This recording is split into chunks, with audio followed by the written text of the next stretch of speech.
Mwaramutse ikibazo nabagije ndiko ndabaza amafaranga ntuzeye urungitse kuri Western bashaka kugwa mu Burundi cavugije abantu benshi kandi cyari kiri simple et pratique. Ndoza kiri pratique hari abantu benshi bari muri diaspora baruga amafaranga mu Burundi ku mpamvu cyangiriya. Shobora kuba urubanza, shobora kuba fasha umuntu aja kwishure, shobora kuba gufasha mama wiwe kugira beho ibintu nk'ivyo. Kugira ngo umuntu amenye babaguhangahe ico nikozo kiri compliqué mugomba gupolitiza ngo no muri Amerika ngo cyose mu gucavuza ubundi siwe gituma abantu mufite iyo agezo ka self ka defense et puis uja kudefenda ama banki mupfaniki ibanki nta kintu mupfa nta kintu kumariye bariko batura amafaranga yawe urakenye ariko nta na defense yerekenewe twakene kumenya gusa bemera angahe yari cyakibazo kiri très simple bemera angahe très simple kugira ngo mu diaspora aje kunga amafaranga amenye nabigenza très simple sibi gituma abadede mukunze kuzana induru mu bintu biri simple ariko nashaka kuvuga kuri yundi muntu yazanye mu bindi bintu bitajanye n'ivyo nyene yacivuga ngo koresha blockchain technology. Okay, reka mbwira mama wanje na nyokuru wanje baje gutora blockchain technology ayo shaka yose araza meme emillion y'amadolari mugabo ntiyagezaho yerekana ko ari umuntu akomeye naho acavuga ngo naho uri mu mahanga ntawe utaniye n'uwasigaye mu Burundi technology gize ku rundi rwego je ndava ko ntaniye ko ari aho ntaniye n'uwasigaye mu Burundi. Mugabo niba wewe hari umuntu yakubwiye ikintu ufite blockchain uvuga ko uri umuntu winduwe uzi ibintu vyinshi gira recherche kuri internet urabe ibijyana na blockchain uzonshimira hanyuma amen je ndi am software engineer dude je ndi software engineer ivyo ndabizi no kubiprograma mugabo ntabwo ari ansi cyo kibazo twako turabaza muri iki gihe ivyo byatewe twavuga n'undi munsi nuze bwana twakire programme gahunda yose tora programming language ushake uzane logiciel uzane algoritme to coding ntuko ChatGPT turabe ko hari ikintu wonobana so don't get out of here kumva gusaba kubwiye nk'umuntu yakubwiye blockchain cyumva ngo twaruzi nyije ibibazo ndabya kubishika ndakwaza igihugu cyatungishijwe na blockchain ndajya kushika ko ndakikubaza umbwira igihugu ku isi hari bihugu bishika sepa kumbure majana ngahe 150 umbwira igihugu kimwe gusa gitunzwe na blockchain cyateje umbe na blockchain technology what do you mean you're not making sense umuntu akino amafaranga seguko mugango ngo blockchain technology kuri wirata gusa ko hari terme shasha wize muri arsenal yawe acana komeza ngo we are in web 3 bro even nta kimwe bisana n'umuntu agiye ariko akora urubanza mu Burundi bya web 3 uzobona ko isi ya web 3 ataho ihuriye ni ya web 2 banza umenye web 2 mbere kumenya web 3 uzi programming language zinga umaze gusora applications zinga kuri web kuri ntuze kuri app market mbwira ikiza cyo muri internet cyo kiza kibi si ibintu hisha mu ntuze usoye app irasohoka mbwira nje kuri app market ndafise ama device menshi ndafise Microsoft ndafise app devices na app market ndavuze Google nyene nanyo irafise app market mbwira application yawe nje kuraba iyo application wa codinze mbwira nja kuri GitHub mpantu zeye yawe kuri GitHub repository nje kuraba repository nje kwa ukora kuri GitHub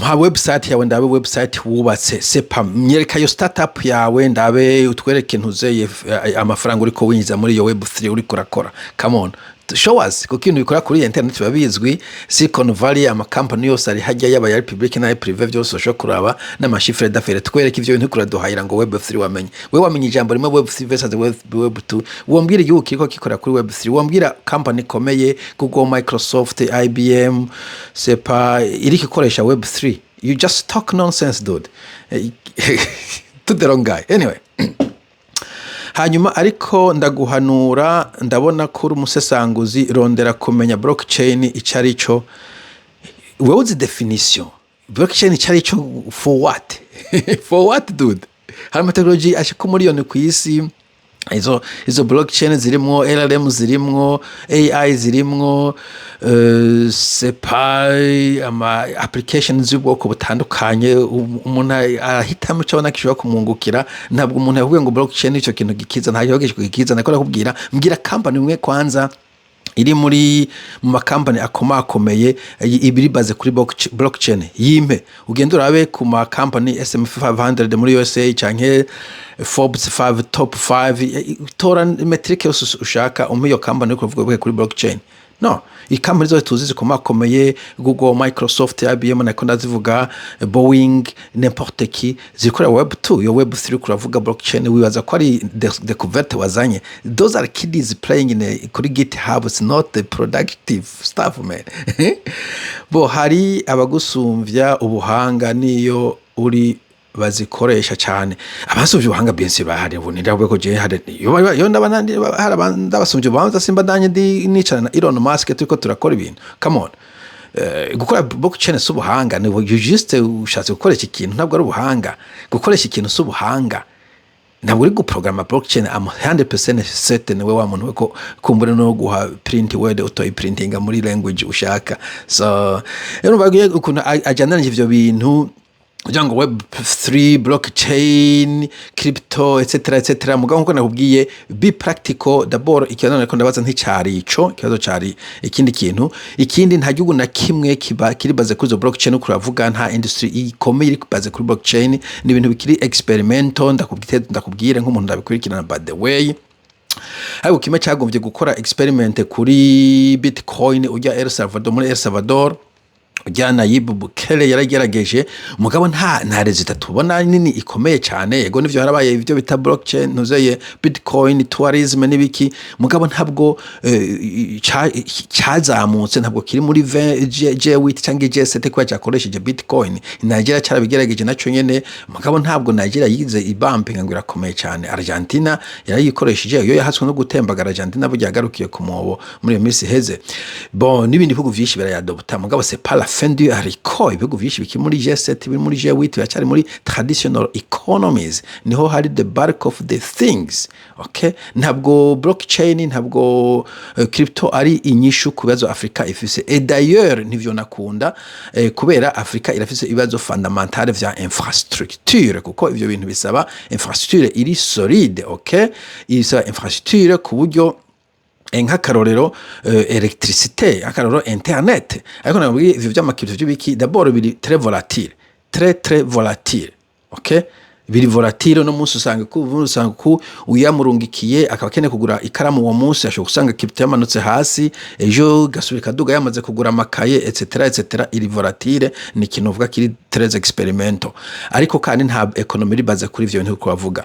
Ikindi kirito doesn't create wealth, ntabwo iguha amafaranga. Ntabwo ego nivyo kera cyane hamwe abana abahungu twakorana ya diza bakora mining wasanga bafite amarix mu mazo ngo bakora mining asinze ko ari ubutunzi bavanyemo mbona n'utugira ku kazi mugabo pour la plupart des cas ufata amafaranga yo wakuye muri web2 uri kuragaya nespa uragenda ugakora amafaranga. Nta yindi nzira iro yo kuronka wealth usiye gukeya value. Uragenda ugakorera umuntu cyangwa ugakora ikintu gashora hanyuma ukaronka amafaranga ukaja gura izo Bitcoin. None umva hari value uri kurakreya ntayo no not at all.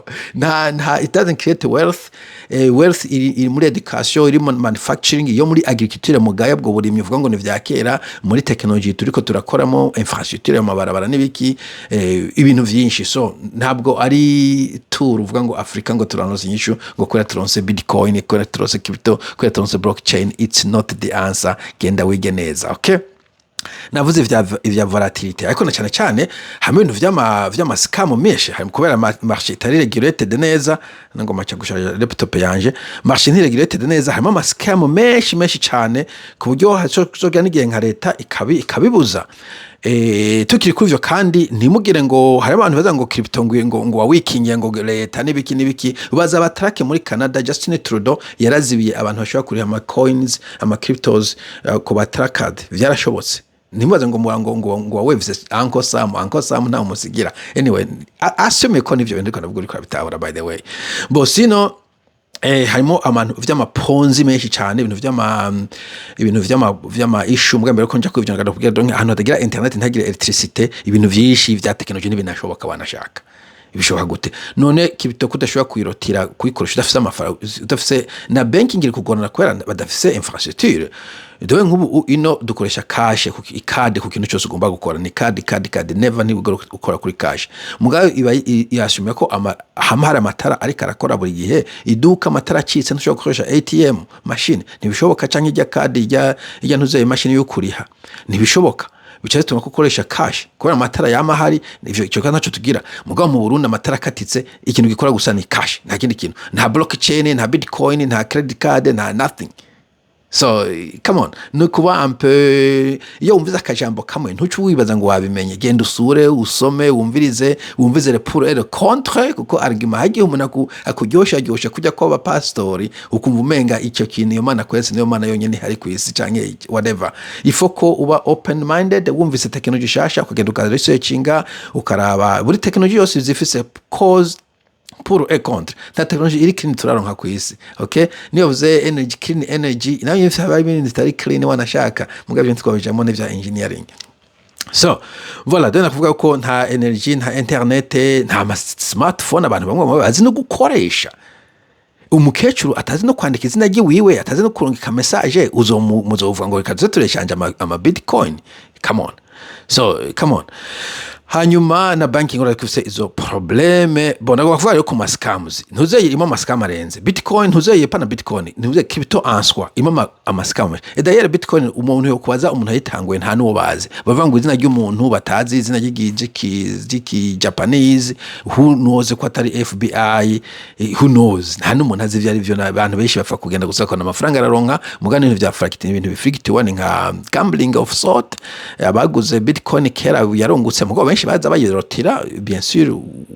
Okay anyway hanyuma nakubwira ko amascams warayumvise ikomeye cyane rya muhizi ijya bitango FTX yadugije yaravugije induru cyane mwese murayibonye FTX yatwaye miliyoni nyinshi cyane billions hafi 10 billions z'ubusuma muri coins hariyo bita one coin ibillion zine zazimanganye kujyo hariyo bita BitConnect iyo scam yarabaye hariyo bita Plus Token iyo scam yarabaye hariho n'izindi nyinshi cyane niyo muri Afrika mu bita ngo AfriCrypt abantu bagiye batakaza amafaranga ivyo n'amascam akomakomeye n'ubundi buto abantu batakaza amafaranga kuba nyene bari credit nkuko kwawe ngo waronse technology nshasha ikintu cyose ukumva ko ariyo nyishu yacu sinzi ko iyo petrole mubuze utababwira ko blockchain abange petrole iyo madevize atubaza atakorera blockchain ngo aranka amadevize come on dude come on so icyambaje no kwagumi we insiste nko kumengura umuntu w'umuguru eske wo duhanuze exchange ya wo duha ikintu uri kurakora en fait muri technology tukaraba ko technology nuyisha okay